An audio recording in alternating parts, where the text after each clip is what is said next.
Absolutely. The numbers have been studied a little bit, and the return on wellness initiatives is like for every dollar spent, you're getting 6, 10, $15 in return. So, you know what I mean? That's it. In a world where your boardroom is pining over fractions of a percent of increase in profitability, we can take these programs, plug them in right now, and in 3 to 6 months, you're going to see massive ROI. I don't see why any company would turn away from that. And I think maybe right now it's just a matter of disbelief because the numbers are so big. They go, that can't be true. Or, oh my gosh, I'm going to have to do this and it's going to be hard. Right. But once we prove it out and we find some pilot companies that do it, and then we have the data that backs it up, then it's going to be a no-brainer.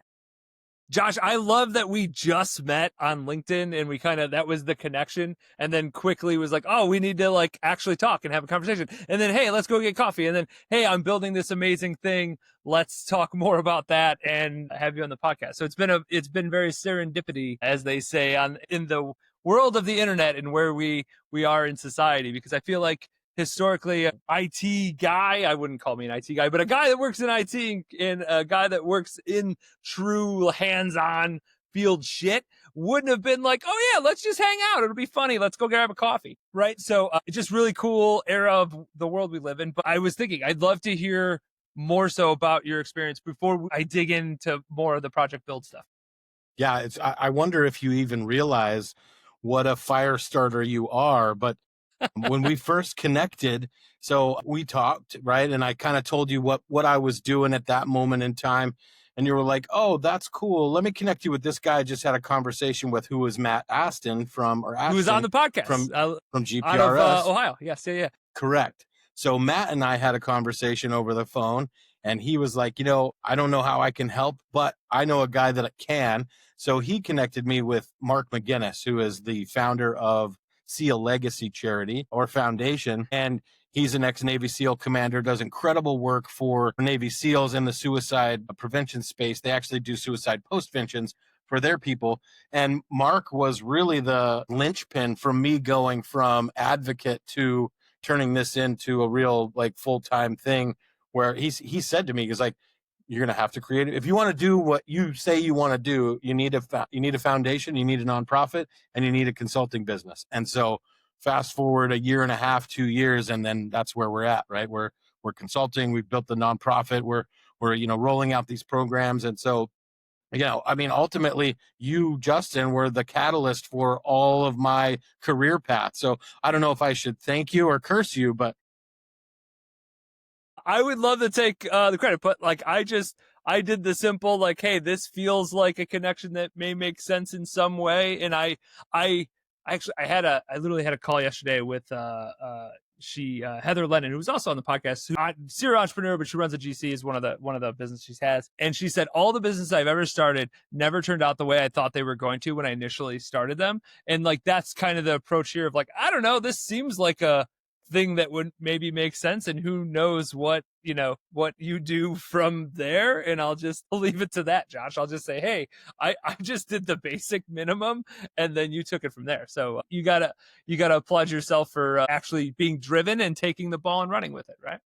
well, yeah, I say I can get a lot of work done with one hand because I'm patting myself on the back with the other one all the time, So how long were you before you decided, hey, I'm going full, I'm going to say advocacy I'll tee it up to that, consulting advocacy, a nonprofit. Before that, how long were you in the trades? How, like, share with the listeners, like, hey, this is what I was doing prior to this. Yeah. So, I grew up in construction. My stepdad was a drywall contractor. So, my afternoons were like loading mud into the garage and cleaning out the bazooka in the yard and, scrapping houses at 12, trying not to get nails through my shoes, that kind of thing. Right. So that's how I grew up. I grew up with a dad that was saying, do not go into construction. You're too smart for that. And then I went to college and hated it. So I ended up in construction, and, I joined the IBEW apprenticeship in like 1997, 1998, topped out in like 2001.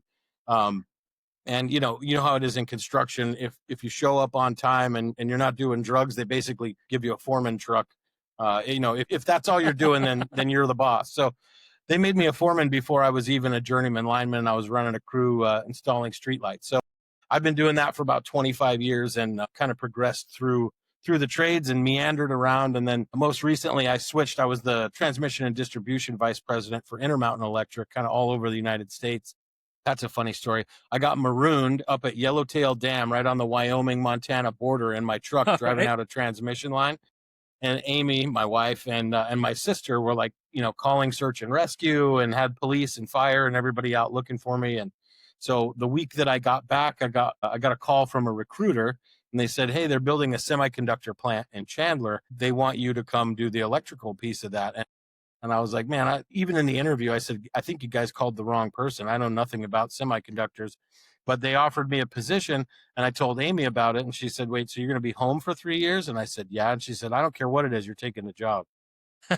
I ended up working for a GC on a semiconductor project, which is what led me to, so no coincidences, right? It led me to the suicide prevention work and mental health advocacy, and really started the ball rolling into what we're seeing today, which is being thrust into the environment that we're in, understanding that it's an emergency. And really, I spend a lot of time educating myself on what's out there and what people are doing currently, but then also identifying the gaps. And so then, the Project Built is really the gap filler that Amy and I decided we wanted to inject, that we thought could do a ton of good. So yeah, obviously, suicide prevention, substance abuse, this is big, huge problem in the industry. You see statistics, right? Like as I say, as an outsider, I'll see the statistics and I'm like, that seems aggressive. It seems sad, but like you've actually seen it more firsthand and like the real reality of it. I know when we went and had coffee, having conversations about like just the things that you've seen is heartbreak. Like it's just like, it makes sense to me why you would then go and say, hey, we need to fix this. We really need to fix this problem. It's easier to just like chalk it up to stats and like numbers when you're not there seeing it compared to now, like you're living this and seeing this every day. And that's got to be hard. Yeah. So I was in a position, and I would say voluntold, right? It's not like you don't ever look for that, but I was in a position to where I became the crisis intervention guy on site. Mm-hmm. And so, a superintendent would call me and say, hey, I've got a guy that's struggling. Obviously, I don't know what to do.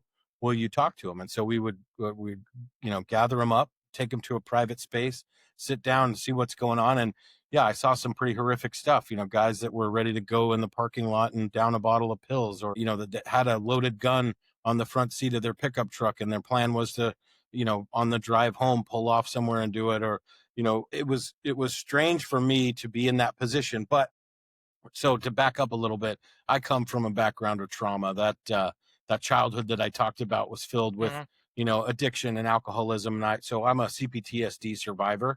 And about 10 years ago, I finally raised the white flag, got help, got EMDR therapy. I've spent my whole life trying to heal that part of me. And so when that mixed with being in the situation that I was in, where I noticed that people were in crisis, I felt uniquely called to be somebody that can help. And so when I'm sitting with someone that is in the middle of the crisis, I can say, hey, I've been exactly where you are. I know what you're feeling. Here's what I was doing when that happened, and here's what I did to get out of that.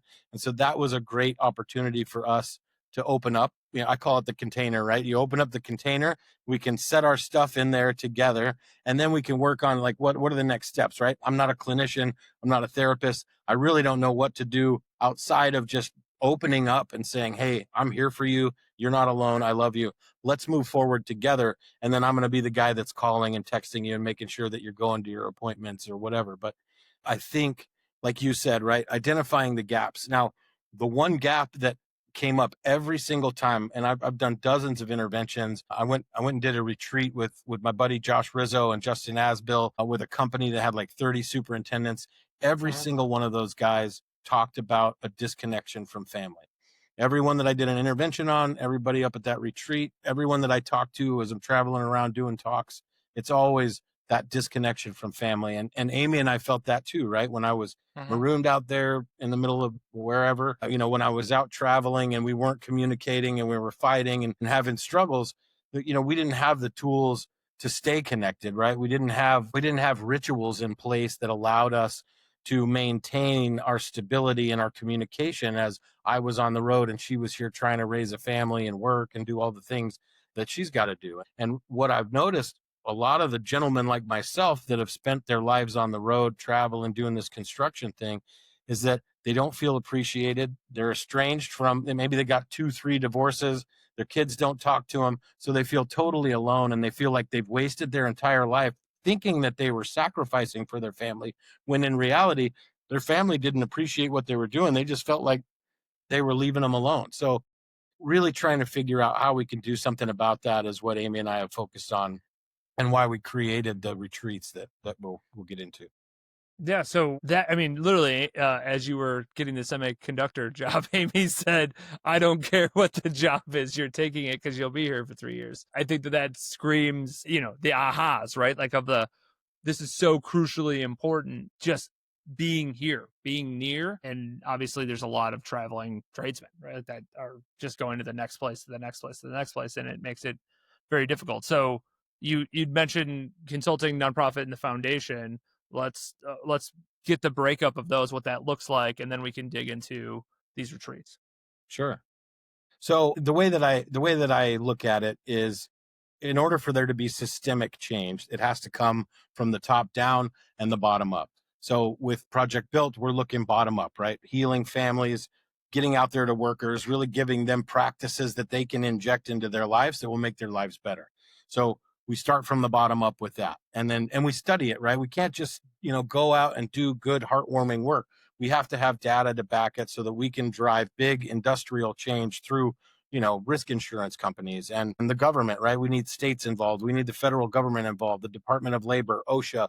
It's going to take a huge federation of interested parties that understand that we're trying to reshore and rebuild American manufacturing. And to do that, we have to be able to take care of the people that are building it. And right now, construction is broken, right? We're seeing the highest rates of suicide and drug overdose of any trade.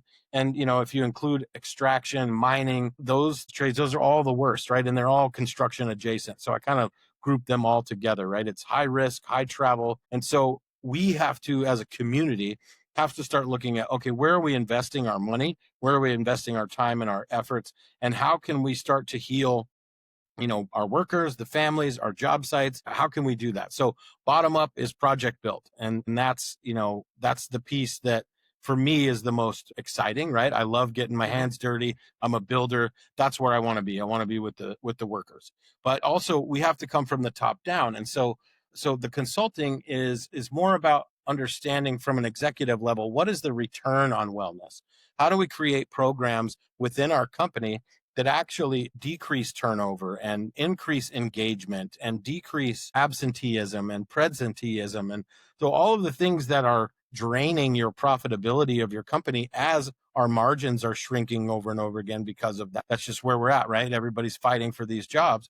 So how can you increase your profitability while at the same time taking care of your people? And so we put together a group of incredible individuals from across the country that are coming together to try to solve that problem.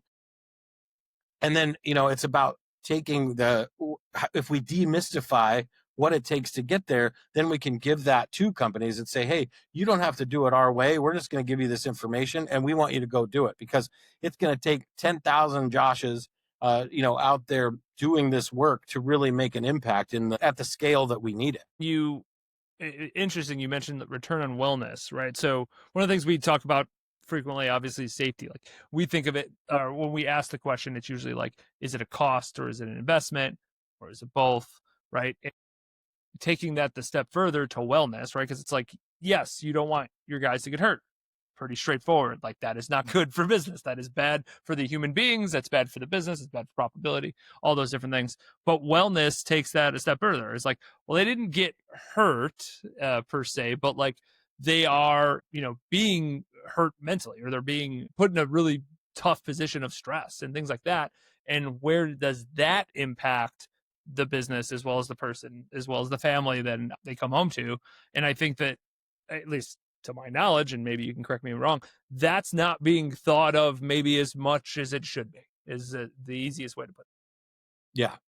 Yeah, in all my searching and looking for ways that we could come about solving this problem, I looked to other models and other industries, and how have they done it, right? So what's out there that people much smarter than me have gathered to say, hey, this is what makes a healthy work environment. one of the challenges with construction is that no one that's ever built a model around holistic wellness or worker wellness or anything like that has looked at the transient nature of an industry like construction. Reka Analasso, who's a professor at Pepperdine, and she's helping us work on this stuff. She brought up a really good point, and it's a concept called teaming. And when you work, in an office, you go to the same place every day for 10 years, you work around similar people, you can get some best practices in place that are, they become part of the culture, and that's just your daily regimen. But when you come to construction, you've got an 18-month turnaround on a project when you might be working with 100, 200 different companies.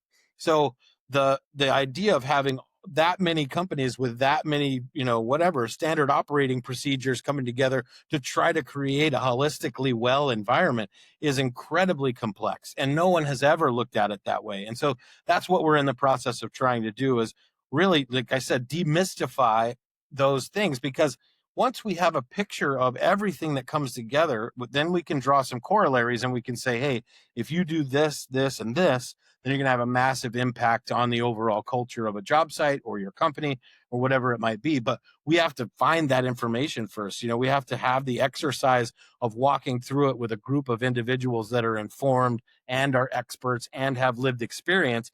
And we take all that knowledge and we condense it into a package that allows us to extract what the best interventions might be.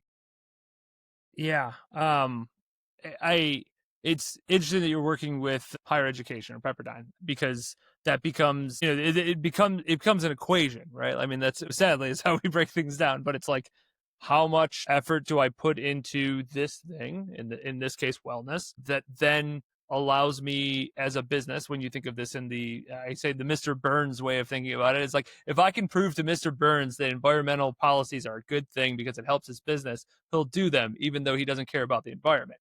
If I can prove to somebody that doesn't necessarily, not that they don't care about their people, but they don't have the same thought process on wellness, if I can prove to them, if they do care about this and put some investment into it, they will make more money. It is a lot easier to get those practices passed than it is compared to, it's just the right thing to do, or it is good for them as human beings, like those things. So I always frequently think like, oh yeah, if we could just ROI everything, that it makes decision making so much easier and new policies so much easier to pass. Absolutely. The numbers have been studied a little bit, and the return on wellness initiatives is like, for every dollar spent, you're getting $6, $10, $15 in return. So, you know what I mean? That's In it. in a world where your boardroom is pining over fractions of a percent of increase in profitability, we can take these programs, plug them in right now, and in 3 to 6 months, you're going to see massive ROI. I don't see why any company would turn away from that. And I think maybe right now it's just a matter of disbelief because the numbers are so big. They go, that can't be true. Or, oh my gosh, I'm going to have to do this and it's going to be hard. Right. But once we prove it out and we find some pilot companies that do it, and then we have the data that backs it up, then it's going to be a no-brainer. Yeah, I think that that's always the challenge for the beginning of anything, right? It is hard at first. Like, things are always hard at first. That's absolutely, otherwise everybody would already be doing it because it's easy, right? And I think that is probably the big leap from where you're starting Project Build to then getting it to be the national standard, if you will. That's the, hey, how do I get some people to really bite into this, to really prove out these programs, initiatives that occur. Speaking of initiatives, family retreat. This is a big one that you're pushing for. I'd love to talk more about family retreats, because in general, I also like to retreat with my family. So that's always a nice thing. So tell, what is this? What's the philosophy? Where did you see it? Where did the idea come from? Explain it all. So the family retreat came, and it wasn't my idea. Like all good ideas, it came from my wife. So Amy said, what her focus really, as we started to think about, creating a nonprofit and what we wanted to do was solving the problems that we had. Like you mentioned, being marooned out there in the middle of nowhere, having to go through crises together as we were newly married, and me being on the road, and trying to raise kids from a FaceTime call is just not, it's hard, right? And so we went on this healing journey through our process of just going through life and being lifelong learners. of how to heal our family and how to heal ourselves and show up better. And so, what she wanted to do was really explore what was available for families to do the same thing that we did, and then do that with them. um, she started building out the idea, and it was obviously, it made sense. So I'm out there on the road talking to people that are going through the same thing, and they've got the family struggles, and so it made a lot of sense. And let me back up. So in 2021, she and I read Gary Keller's book, The One Thing. I don't know if you've read that one, but so in The One Thing, there's that worksheet, right, that you do to figure out what your one thing is. So we both did ours. Hers was like, family and education was like the main part of it. Mine was transforming people's lives through experience. And as I was visioning what was happening, I had this vision of what I thought was like summer camp, like those 70s movies where, there's a lake and, people are water skiing and super cheesy. That was the vision that I had. And in no way did I think I was going to be doing summer camps. But fast forward 4 years, and now we're building a summer camp for families of construction, and that's exactly what we're going to be doing. Okay, so the vision was there. It's part of our life purpose, is to help people transform. And then obviously, coming from the space that we were in of, being the child of addicts, and having trauma that we were trying to heal. And then, once you get into your adult attachment bond with your significant other, right, and then you throw kids into the mix, all this stuff starts bubbling up that you thought you had parked somewhere, and I was never going to do this, and I'm never going to yell at my kids, and all those things, right? They start bubbling up, and you go, what the heck do I do about this? And so we were on that journey of figuring that out, and we'll never not be on that journey. But we've come across a lot of really great ways to, put into practice those rituals that help you stay connected, and how to heal on an individual level and bring that back to the family.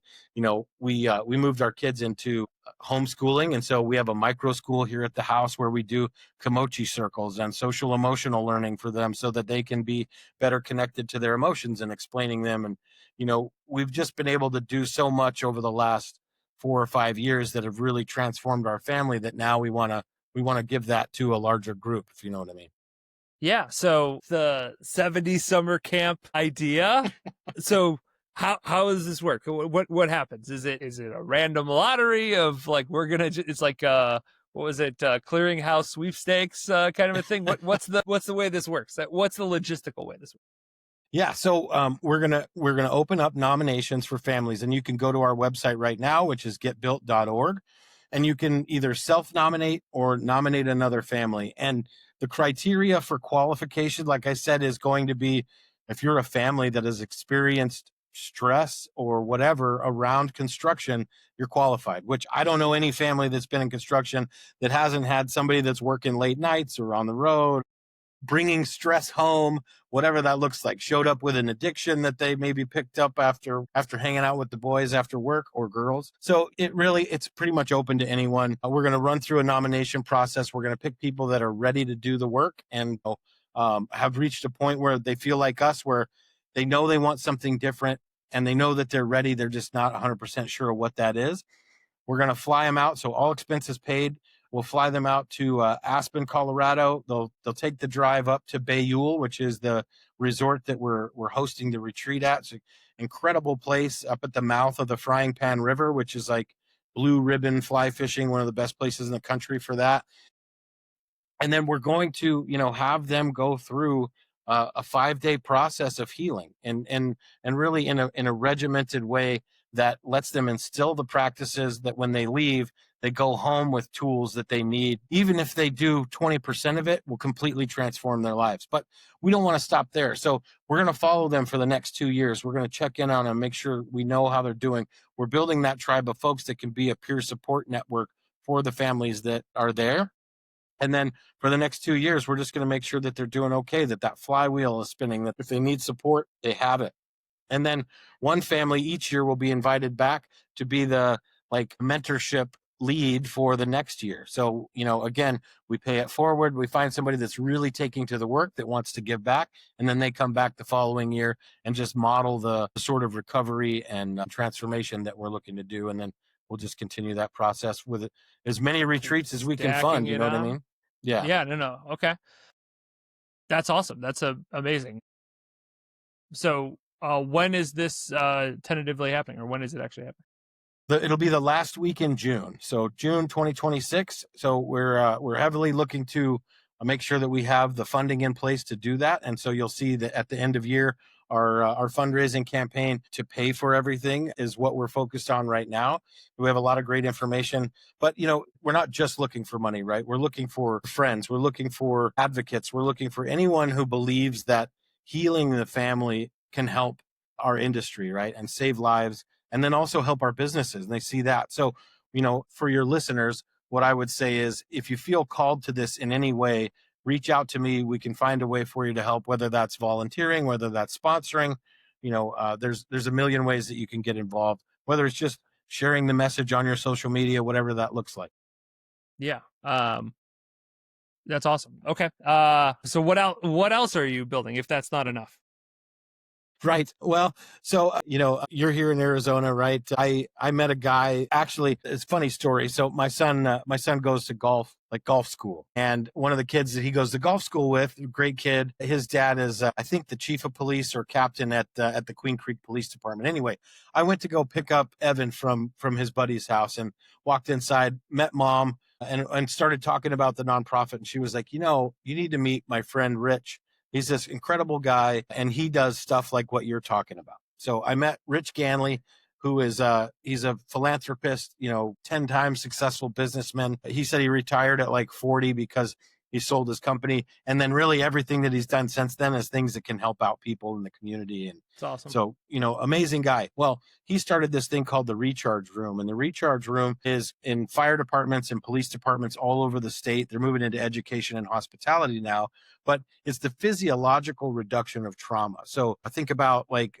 red light therapy, grounding, vagus nerve stimulation, cold plunge, and infrared sauna in a 33-minute circuit. And what they've discovered is that just handling that physiological piece of trauma reduction is incredibly transformative for the police and firefighters that go through that process, right? And I think the city of Chandler just this month released a study that said they spent $40,000 on a recharge room, and last year they saved $700,000 turnover.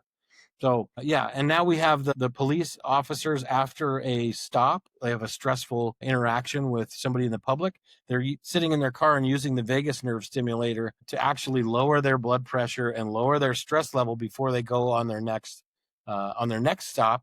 And then their incident rates are falling. So we're starting to see how those physiological interventions that athletes and the Gary Breckas and Hubermans of the world have been talking about for a long time, we can actually insert those into the workplace and be able to do a lot of good there. Naturally, I thought, okay, that makes a lot of sense for construction. We may not be able to do a cold plunge on a job site because obviously we're dirty and filthy, but we can do those other things. So he came up with a shorter version. It's like 10 minutes with no cold plunge or sauna, but it does the same thing, right? It lowers stress. It lowers your heart rate. It gets your variable heart rate up, which is a good thing. And then, like just using physiological interventions to start helping the people that we should be treating as athletes, our construction folks, into becoming better humans, right? And being able to weather the storm of a Phoenix summer when you're working 12-hour days, 6 days a week. So he and I got together and we've started basically a peak performance hub is what we're calling them. So you can put this on your job site. You'll have the physiological portion, but then you'll also have peer support and the mental health support that we're talking about through ProjectBUILT. So we've formed a joint venture to kind of combine those two efforts, and then we'll show that huge ROI on doing the wellness stuff. But we also let companies kind of be hands off, so they don't have to create the program. They don't have to train their people. It's something that's ready to go that they can plug in today. And by Monday of next week, they're going to start seeing the results of that. Wow. Okay. So, and that's essentially ready to be brought to a job site today. Is that accurate? We're looking to find a few companies that are ready to pilot that for us so that we can, study the statistical data. And we've got a few companies that are like on the hook that have said that they want to. So we're just developing everything and figuring out what's going to work best for those locations. But we need more. So the more people we can have pilot this, the more, data sets we have, the better our data will be. And, then we'll really understand what works and what doesn't. No. Okay. I love the fact that you're actually using data, because back to my Mr. Burns analogy, data is key in these things to make believers out of others, essentially. Yeah. We're Okay, working awesome. with your friends over at the Delhi Web School at Arizona State University. Dr. Suyuan Song, who is she's an award-winning professor out of University of Alabama, and now she's there doing some incredible work into like heat illness prevention and some wearable devices. But yeah, we're going to bring her grad students right out to the job site and let them have a lab where they can be interacting with real construction workers and try to bridge that gap too. Wow, I love that. That's amazing. In addition to them, being Sun Devils, which I inherently love, I love the fact that they're actually going into the field and saying like, hey, let's have a straight lab here and figure this out. That's awesome. So you got a ton of, what is it, pokers in the fire? Is that that's how they say it? I think you got lots and lots of stuff going on. Yeah, something. They say something. Awesome. Yeah. Anything else? Anything else that you'd like to share of what's happening? Yeah, I think, well, I mean, obviously, Construction Suicide Prevention Week was just last month, so I'm the 2025 chair of that. So I just want to thank everybody that was out there doing work. I'm sure some people that will be listening to this participated, so that was huge. Awareness. It's still baffling to me that we're not aware of that, but that's where I was in 2021 when I discovered it, and we still have a lot of work to do as far as the awareness piece goes. So, just committing to one week a year in September, focusing on suicide prevention and awareness is a huge way that you can get your company started, and that's all free to do. So constructionsuicideprevention.com is the website where you can register your company, and we have all sorts of webinars throughout the year that help you get informed. There's lots of great resources available there. There's a speaker sourcing guide. So if you're looking for somebody to do your year end to talk about mental health or suicide prevention, quarterly meetings, we can do virtual meetings. So there's all sorts of ways that you can get started in the process of informing your folks or the executive team. If that's doing a retreat for the executive team to get aligned on what it looks like to transform your culture and, how to do a strategic plan, there's a ton of ways to go about it. And if you have any questions or if your listeners have any questions, I'm happy to pro bono. I just walk them through what's available because, my whole life is absorbed with finding the right people and making sure they're doing the right thing. Tiffany Sharp, who's a GC owner here in Phoenix, has the saying, the right people doing the right things at the right time. Right. And that's it. So I love that. This has been a ton of fun. If somebody wanted to get a hold of you, what's the best way for them to actually do that? Well, I will. I'll share my link tree with you, and we can drop it in the show notes if that's cool. The best way to do it also is to go to getbuilt.org, contact us. I'm the guy. Right now it's me and Amy. We don't have a staff. We're doing it all. So when you email or call, you're going to talk to me, and so I'm available whenever, right? And luckily, through my work, I've figured out how to have boundaries. So I do. I take some family time and I take some time for myself to meditate and journal. But ultimately, this is my life, and this is what I'm here to do: is help people and companies, and so I'm here for that. And if there's any way that I can help you or any of your listeners, I'm absolutely available for that. I love it. I love those that find purpose, as you know, and we've had many conversations about. It's a beautiful thing. So this has been a ton of fun. I had a really good time just getting to share just more time with you as well as just with the listeners and see how we can just help the industry grow and become better. So yeah, anything else you want to add before we say our goodbyes? No, I would just say, be good to yourself, right? Stay strong, wherever you're at. I just spoke with someone today that was struggling with addiction, and really, giving yourself permission to be right where you're at is the one piece of advice that I wish I could give myself 10 years ago. And maybe I need to give myself today. It's, right where you're at is totally fine. And you're doing the thing. We're all here doing that human thing. And the more we can be here for each other, the better we'll all be off. We'll all be. That's the, when's the best time to plant a tree 20 years ago? When's the second best time today? Right. So right it's just now. The reality of it. Yeah. Listeners, it's been a ton of fun. Please reach out to Josh with any questions, comments, concerns. And if you just need somebody to chat with about strategy of wellness in the workplace. And until next time, adios. Thanks for listening to Building Scale. To help us reach even more people, please share this episode with a friend, a colleague, or on social media. Remember, the 3 pillars of scaling a business are people, process, and technology. And our mission is to help the AEC industry protect itself by making technology easy. So if you think your company's technology pillar could use some improvement, book a call with us to see how we can help maximize your IT and cybersecurity strategy. Just go to buildingscale.net/help. And until next time, Keep building scale. Scale.